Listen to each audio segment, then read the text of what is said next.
Now here's how we can check the private relay on your iPad, and let's get started. If you're new here, subscribe so you never miss anything. Now, of course, the private relay is a feature of the iCloud Plus subscription, which you likely have, and you can check out all the important information by going to the settings, then tapping on your profile, and at the top of the list, which will it's just like gonna greet you with all of the things which you might be interested in, and you want to pay attention to the sign in with Apple, right? So it's like below the media and purchases or whatever, and in here you'll be able to see your data and see all of the apps or services where you used the sign in with Apple, right?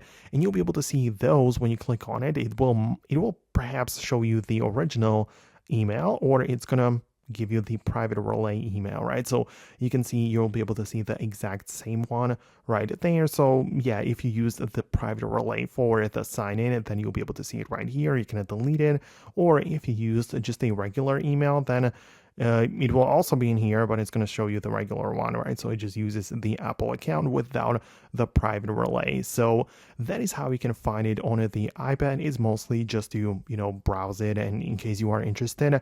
And also the thing you can do about it is to delete it if you no longer want to have your Apple account associated with that particular service. But other than that, you don't really have much more to do in this section. So let me know if you managed to find it. Hit the thumbs up and subscribe for the upcoming tutorials and similar videos like this one, and I'll talk to you later. So thanks a lot. I'll see you then.